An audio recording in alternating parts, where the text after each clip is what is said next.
process, they're going to fight a lot less. And they're going to see that process as fair, regardless of whether it really was, because you gave it to them. Because you gave them away so that it doesn't depend on who's fighting the most or whose daughter-in-law is over there going, ying, ying, ying, ying. You know, it's all about what you told them to do to solve the problem. Okay, so that's one blended family or any family situation. A real problem arises when, let's say Derek and I have one kid and he has one kid. I die first. I leave everything to Derek, right? That's what married people do. What happens when Derek dies? If he dies without a will, my child is not his child. My child will get nothing. Okay, and that may be not what we had in mind at all. So it may be that when he dies second, he just has more property to leave to his kids, and all my kids get is what I had, but he was busy building it up because he lived longer. But he did it with some of my property. There's no right answer. Everybody comes to a blended family with different ideas. Some say we're going to put you all in the lump and you're all our kids, just as if we had y'all. Some are like, no, came to the marriage with this, they got to get this. It just depends. But the biggest issue is the kids of the first to die feel out of control. And so the best you can do is, tell them that you've planned for that and they will be provided for. Now, I honestly don't believe anybody's entitled to inherit money from anybody. I hope you all spend it all and you only have a dime left. Okay? But I want you to do with it what you want. And that's usually not what the law says, which is the last one dies, it goes to his kids. Peggy. Yeah, we talked about, I handed out the perfect balanced life. And this is something that I talk about at a lot of our stories, pictures, and heirlooms type programs. And that's where Peggy heard about me, I do these programs where I want you to tell stories about your legacy. And I point out to people when we do planning that I'm going to start with the financial side of your life, because that's what you came to me for. But when I start to learn more about you, I'm going to learn more about your family, because I can't plan for those people if I don't know who they are. I'm going to learn more about your community, what your role is, what you think your family's role is, and I'm going to learn more about your purpose. Now, everybody shares with me to differing degrees, okay? And if they just want to tell me what they have and how old their kids are, then we'll go from there. But many times, when you share those things with me, I can get a better sense of how we can make the law fit you.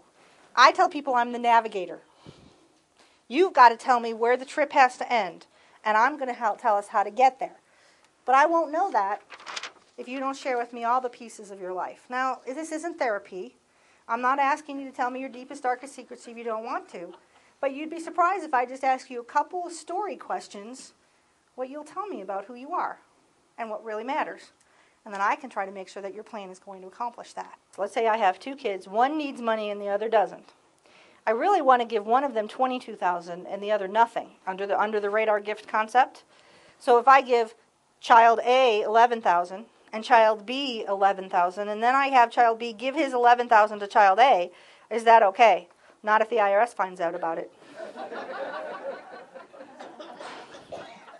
And that's really the answer, is the IRS does not want to see this as a sham transaction. Now, we can't really control what child B does with it, but if it's clearly, you did it on Christmas and then the 26th of December, child B gave it to child A, the IRS is going to go, we think there's just an agreement between you all and it's not going to fly.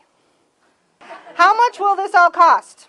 It runs the gamut, but I just got to tell you, you get what you pay for. There's a lot of people in my industry who will sell you a piece of paper, and it's going to be just like the piece of paper they gave to the next guy, but your name's at the top of it. They didn't ask you any questions about what your family is or where they are or what you want to accomplish. And then, what they're charging you for is the use of their paper and their word processor. The ones who are going to ask you questions are going to cost more. So I've seen it run the gamut from $500 up. Okay?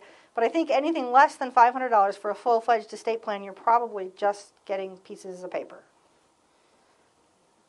Is there a big difference between making a will and a living trust? In price? Yeah. The question was, is there a difference between making a will and a living trust? And the answer usually is yes. For most attorneys I know, they make a big difference. It has to do with demand and liability. And in truth, you should be looking for an attorney who not only does the paper, but then helps you put everything in that basket. Because let me tell you, that's no fun. You've got to contact everybody who has control of your money, and none of us have control over our own money unless we put it in the mattress, and get them to put it in the trust. And a good attorney will help you do that, and they're going to charge for it. Okay, the question was, it sounds like I'm being contradictory because I said an annuity shouldn't be in a trust, but an insurance policy can. And the truth of the matter is, an annuity is an insurance contract, but an insurance policy usually refers to a death benefit. An annuity may or may not have a death benefit. So they are covered differently under the Internal Revenue Code, which is why it's often not a good idea to have an annuity in a trust. But if you've got a basic life insurance policy, even with the cash value, it can go into a trust. I know you're looking at me going, I don't make any sense. I can just tell you that the code treats them differently. It has to do with whether you're getting money now just based on staying alive, based on something you put in the first place. That's an annuity that may or may not have a death benefit. But if you're really buying for a death benefit and in the meantime it's starting to make you money in cash value, that's insurance, and they're treated differently under the code. The question is, what if nobody has a will, and you've got husband and wife and they both die? Who's entitled to what? Someone is always entitled to it. Okay? The myth that goes out around there is the state's going to get it if you don't have a will, and that doesn't happen. Okay? They look for family members. So if you've got kids,